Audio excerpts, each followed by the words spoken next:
عسلامة، إن شاء الله تكونوا بخير وإن شاء الله نهاركم أسعد الأيام. اليوم حبيت نودكم بروسيت الملاوي التونسي الزمني الأصيل تتفكروا به ريحة جدود والماكلة العربي البنينة الفايحة. الوصفة سهلة وفي المتناول، تبعوا معايا المراحل بالتفصيل وبحول الله يجيكم ملاوي بنين ومورق وهشوش متاع العادة والزمان.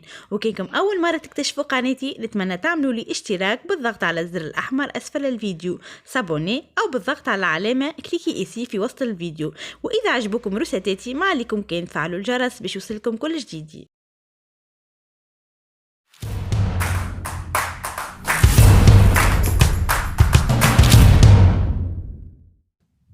أول حاجة نستحقوا 400 جرام سميد أرطب، عليهم 300 جرام فارينة، ونزيدوا مغرفة صغيرة ونص ملح.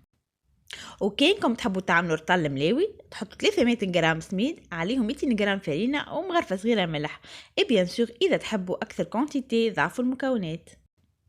وتوا خذيت ماء دافي شوية، استعملت 500 مليلتر مبدئيا باش نلم بيهم العجينه. اما راهو انتوما والسميد اللي باش تستعملوه ينجم يستهلك 500 مليلتر كما ينجم يستهلك اقل، انتوما ونوعيه السميد، خاطر فما سميد يشرب وفما سميد لا. نضيفوا الماء بشويه بشويه لين تتلم العجينه، ما نصبوش فرد ضربه. في المرحله هذه ما تعبوش رواحكم بالعجنين، جوست لموا العجينه لين تتشكل كتله واحده، ومن بعد باش نكملوا نعجنوا في الرخامة باش تسهل علينا العملية. العجنين تنجموا زيادة تعملوه بالغوبو بيتخان، اما حبيت نوريكم الطريقة الأصلية اللي كانوا يعملوها جدودنا بأبسط طريقة ومكونات متوفرة في كل دار. توا نزيدوا ناخذوا ماء وكل مرة نبلوا ايدينا بالماء ونعجنوا لين نتحصلوا على عجينة تكون طرية. كما قاعدين نشوفوا العجنين متعب بالجملة. هاو باش نعطيكم فكرة باش كيف تعجنوا ما تتعبوش. حطوا غناية وإلا راديو وأعملوا جو على العجينة، راهي بالنسبة لي أنتي ستريس ومنها حويجة بنينة والنتيجة في الآخر روعة. نسيكم في تعبها وكيف تذوقوها أتو تفهموني. دونك يلا فاش تستناو، قوموا أعجنوا طريف ملاوي ودوا بها صغيراتكم. نجموا زيادة تخبيوا منها في الفريجيدير، وكل ما تستحقوا تسخنوها في الفور وإلا في المقلة ترجع لكم قوش عليها معمولة بالوقت ياسر بنا. دونك استحقيت تقريبا 100 مليلتر باش طريت العجينة وتحصلت على القوام اللي نحب عليه. وكيف العجينة تترشق مش دليل اللي العجينة وليت حاضرة. هاو باش نعطيكم استيوس باش تعرفوا وقتاش تتوقفوا على العجنين.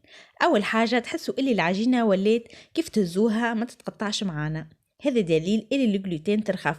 ثاني حاجة تحسوها تتلصق شوية في ايدينا.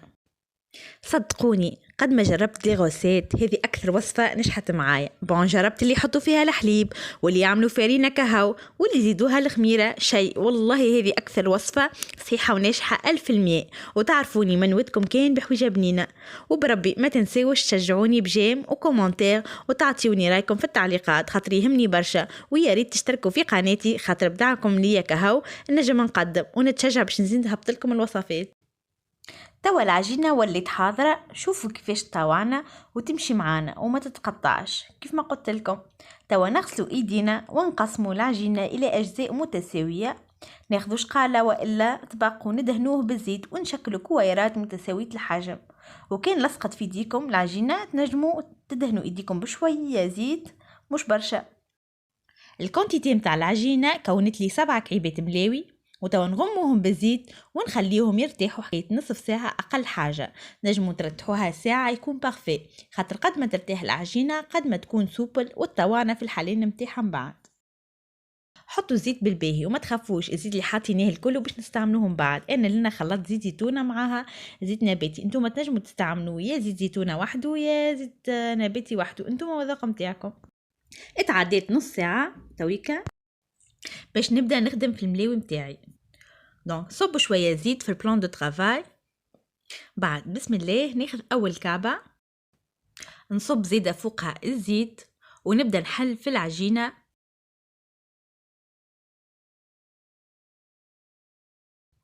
شوفوا ما شاء الله قديش سوبل وتمشي معايا ما تتقطعش.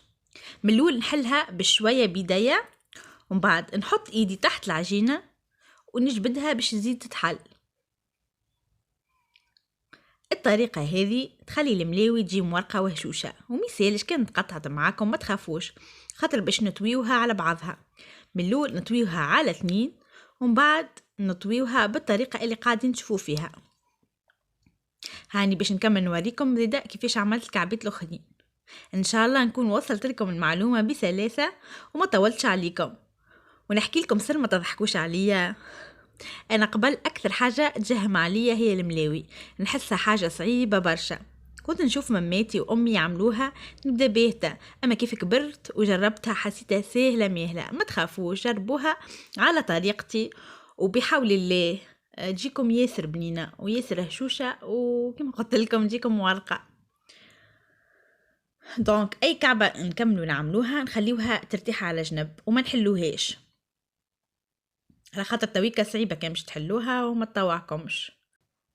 بطبيعة الحال لو طون عملنا الكعبات الكل، ننظموا الكعبات اللي عملناهم بالترتيب، يعني اللي عملناها الاولى واللي عملناها الثانية وثالثة اتتغاء، خاطر من بعد كي باش نحلوهم باش نبداو من اللي بديناها اول واحدة واحنا ماشيين. حقا نسيت ما قلت لكمش كمية الزيت اللي تحطوها في الكعبة من مستحسن ما تكونش برشا، حكيت 3 مغارف الكعبة الواحدة. نجموا كان باش تعملوا الملاوي وما فهمتوش الطريقة تحلوا الفيديو وتحطوه قدامكم وتطبقوا الطريقة بالضبط. وكان عندكم اي اسئلة او اقتراحات نجموا تكتبوا لي في التعليقات، ونفكركم زيادة اللي المقادير الكل متاع اي وصفة تلقاوها في صندوق الوصف تحت فيديوهاتي الكل. نكمل نحل الكعبات ونرجع لكم.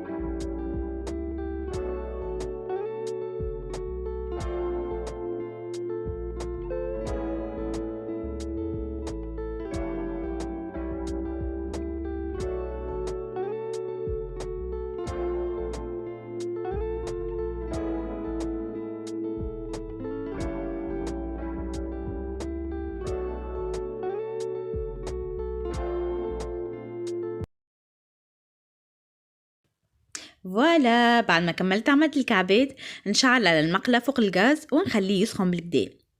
انتر طون باش نحل الكعبات اللي عملتهم بالترتيب، اللي عملتها من الاول نبدا بها خاطر ارتحت اكثر واحده، من بعد الثانيه والثالثه اللي نكملوا الكعبات الكل. كيف تحلوهم ركزوا على الاحراف متاع الكعبه باش ما يجيوش اغلاط.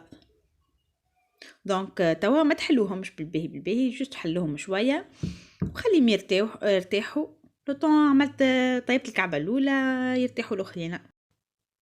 كان لاحظتوا فما كعبات زدتهم طريف زيت خاطر حسيتهم شايحين شويه. دونك كيف تبداو تعملوا في الملاوي ما فماش قاعده صحيحه وقاعده غلطه، اما القاعده اللي ديما نتبعها في الطبخ اني نطيب الحاجه بكل حب، ما لازمش تكون فادد ومش مركز في التطيب، وهذا سر الماكله البنينه.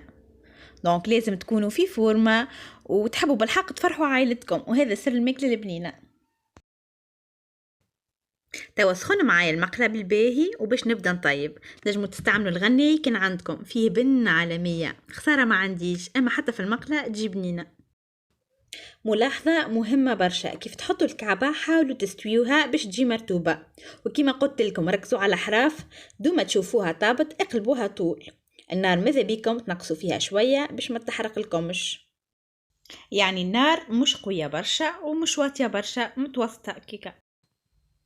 وكيف تطيب الكعبة حطوها في صحن برد شوية وطول حطوها في ان ساشي اليمونتير باش تقعد طرية، وهذا سر اخر من اسرار طراوة الملاوي، على خاطر كان تحطوها البرا تشم الهواء وتقعد تيباس.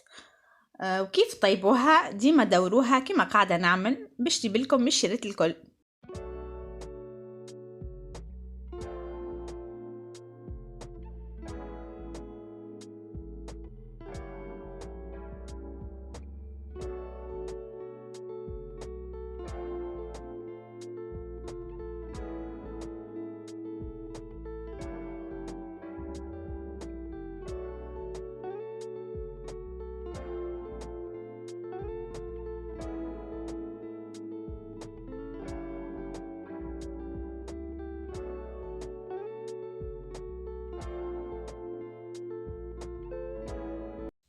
كعبتي الأولى طابت، حبيت نوريكم كيفاش طرية وطايبة بالباهي وفي نفس الوقت مورقة ما شاء الله. وما نحكي لكمش على الريحة، ترد الروح وتفكرني بالطفولة متاعي، كيف كنت نستنى بالدقيقة والدرج وقتاش تحضر أول كعبة باش نقسمها أنا وأخواتي ونذوق البنة. وتوا ولدي زادا يستنى فيا خاطر يحب الملاوي برشا، ما خيرش من حويجة ديالي نطيبوها بيدينا وعلى عينينا. نحط الكعبات الكل مع بعضهم في ساشي باش يحافظوا على الطراوه متاعهم. الملاوي جات بنينه وخفيفه، عملتها عشاء، حطيت فيها شويه هريسه، سلطه مشويه، عظم وجبن وطن ياسر بنه. صراحه جربوها وتفكروني. مزيدة تفطروا بها فطور الصباح مع شوية عسل، شوية جبن، انتما والذوق متاعكم تنجموا زيادة تاكلوها وحدها، بنينة بنينة. جربوها وتفكروني. ان شاء الله تكون الرسالة هذه عجبتكم، وعطيوني رايكم في التعليقات. وكان عجبتكم قناتي اعملوا اشتراك وفعلوا الجرس باش يوصلكم جديدي اول باول.